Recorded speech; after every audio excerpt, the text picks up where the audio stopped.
Welcome to All Things Marketing Podcast, the podcast that talks all things marketing for both franchise and multi-location marketing leaders. ATM is brought to you by PureDriven.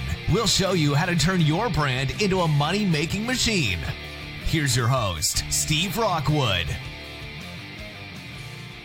Hello and welcome to ATM. My name is Steve Rockwood. I'm the marketing manager at PureDriven. Today we are going to talk about the importance of content marketing for manufacturing companies. I'm joined by special guest Ruthie Bowles, content marketing expert. How are you today, Ruthie? I'm doing well. I'm really loving this spring weather. I'm down in Maryland and it's just been lovely here lately. That is awesome. I drove to the office yesterday, which is about a 3-hour drive for me, and there was snow on the ground on the way up, which was depressing. But it was melted on the way back, so it was kind of nice. It was almost like I drove up, and it turned into winter, and drove back, and it turned into summer by the end of the day. So that's kind of nice. Ooh. Nice transition. I bet. And now it's sunny and nice and not looking like it's going to rain, so that's nice. Nice for Minnesota to have warmth and no precipitation of any sort. I imagine so. Well, Ruthie, you are a content marketing expert. So my first question is, how did you get into the world of content marketing? Well, that's actually an interesting story. It's kind of roundabout, but I served in the Army for 8.5 years as a translator. After I got out, I was a government contractor for a couple years, and I started my content marketing business on the side at that point. After several months, it, was growing and had gained some traction. And so, you start to think what ifs. And so I started thinking, what if I quit my job? And then I did. So I've always loved writing, and I had, kind of looked around at ways that one could make a living writing. And I've got 4 kids. So quitting my job to live out of my car until like a book got published wasn't really an option for me.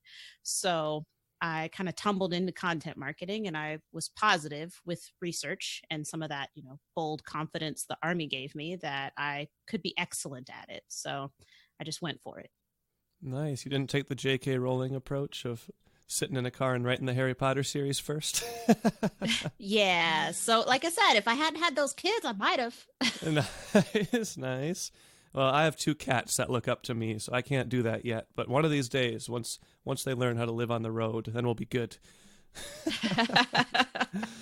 That is an awesome start for you. What kind of content marketing do you do, and who do you usually work for or create content for? So my company, Defy the Status Quo, creates content for B2B consulting and service companies. And, in my opinion, one of our standout services is developing the content marketing strategy in addition to the actual content. And I'll touch a bit more on content strategy in a little bit. And in terms of the content we produce, we write blogs and ebooks, case studies, white papers, and other types of content. And we do that with an eye on the holistic strategy because that generates the best ROI for our clients.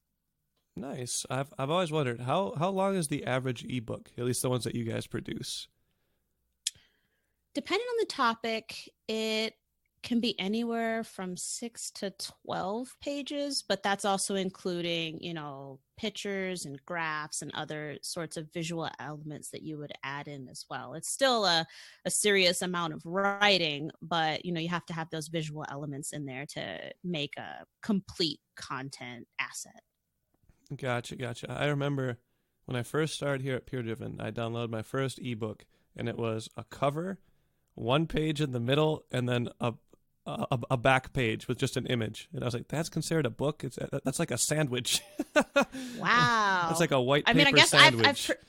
I've produced PDFs that are that short, but I don't call it an ebook. I would normally call it something like a checklist. So I'll make like a fillable, checklist. And so that would be really short, in PDF form, but I definitely wouldn't pass that off as an ebook. Yeah, for sure. Well, on the strategy side, quick story on my end. When I first started at PureDriven, I just jumped into content marketing. I was like, I don't know what to do. So I looked at HubSpot, and I was like, oh, they do a lot of cool stuff. So I went and took like 100 pictures of just the outdoors, and I put them as a incentive for people to sign up on PureDriven's website, and they get 100 stock photos. And I put no thought into it as these are retail franchises. Why do they want my outdoor shots of Duluth, Minnesota?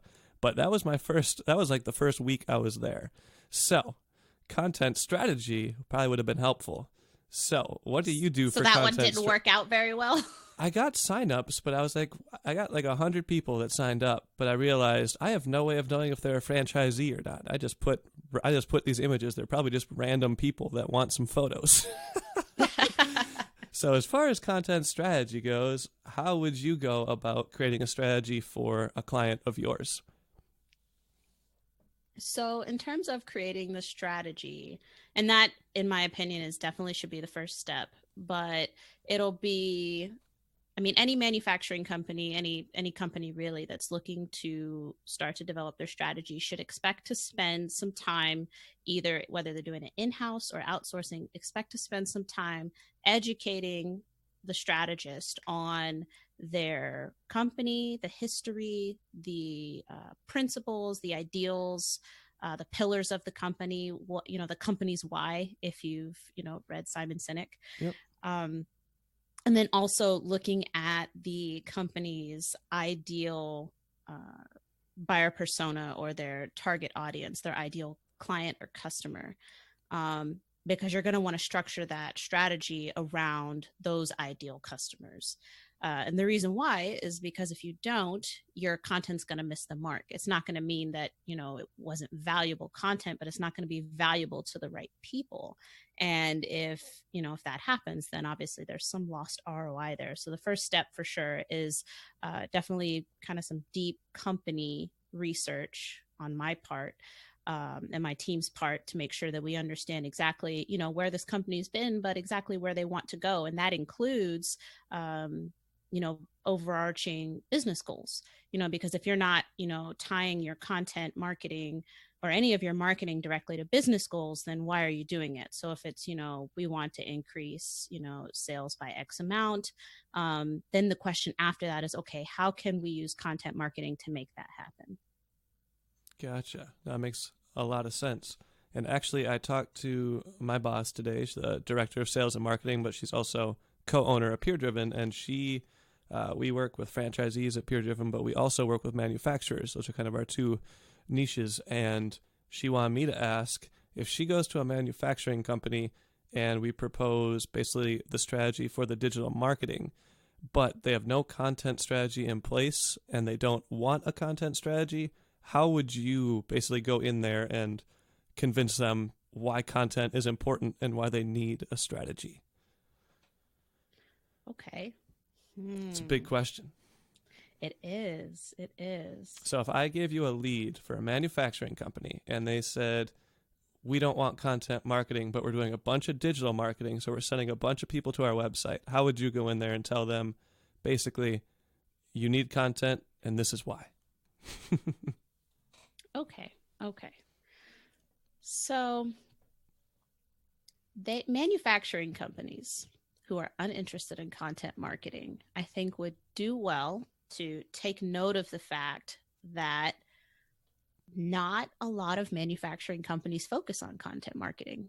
And you would think, okay, so it makes sense. I don't have to do it.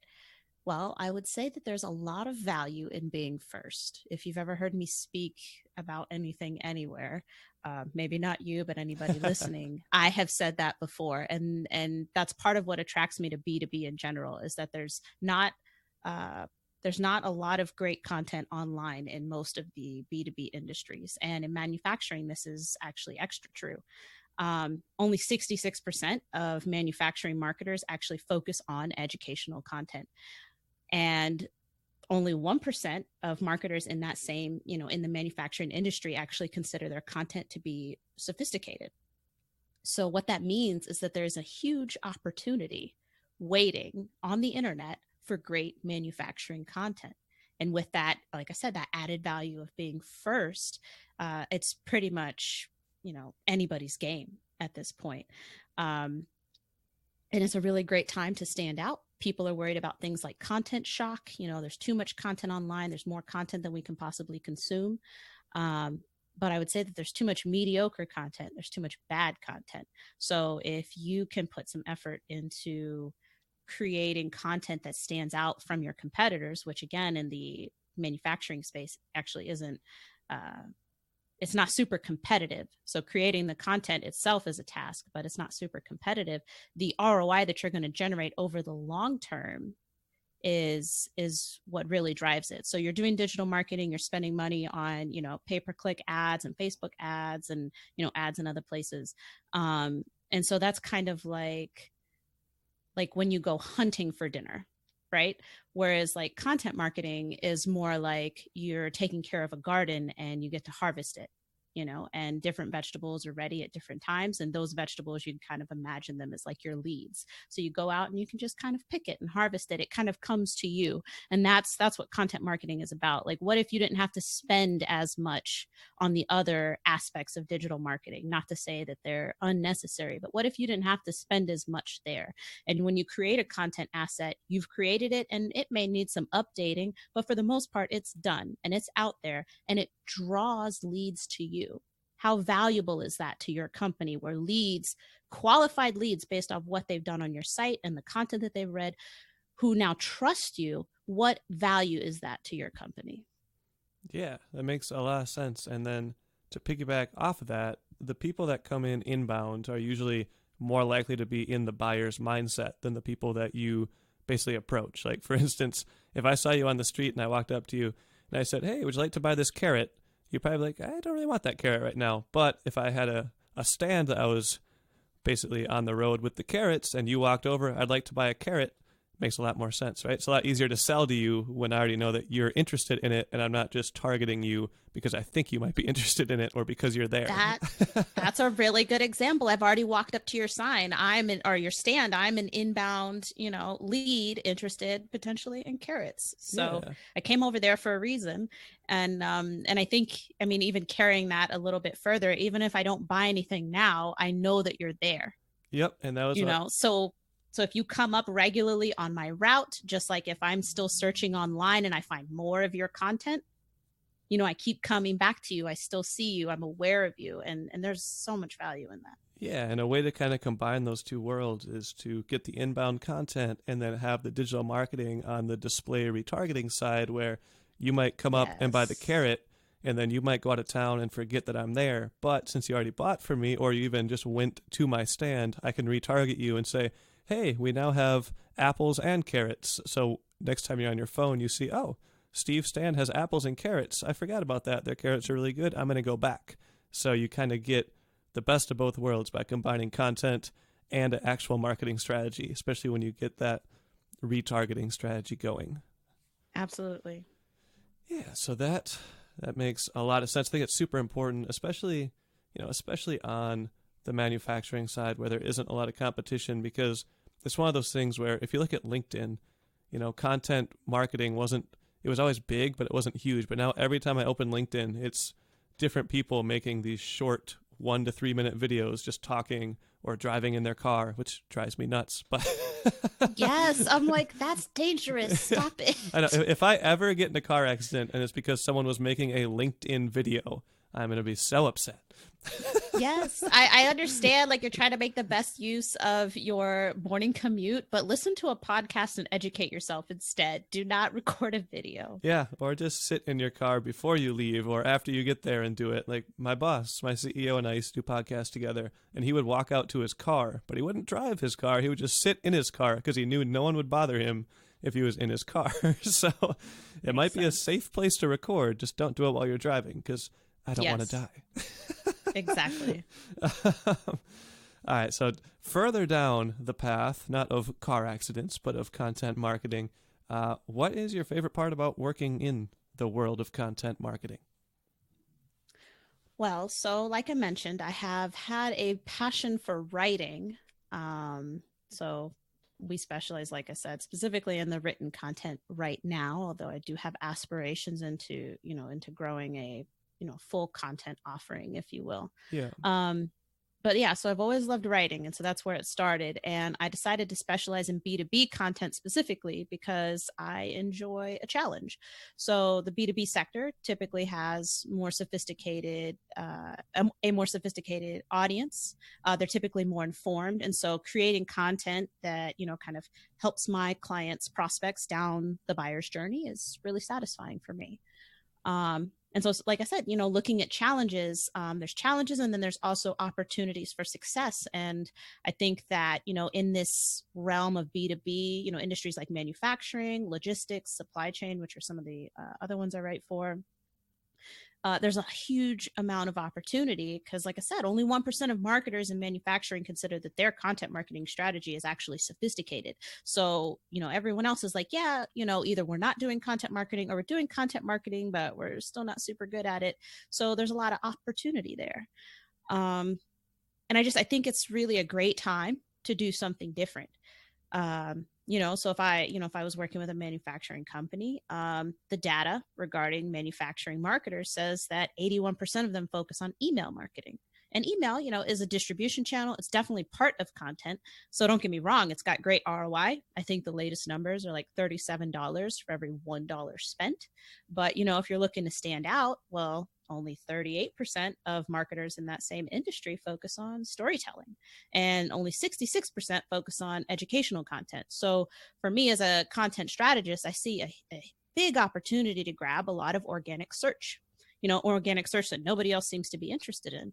So I really enjoy creating content with real value on topics and issues that people care about.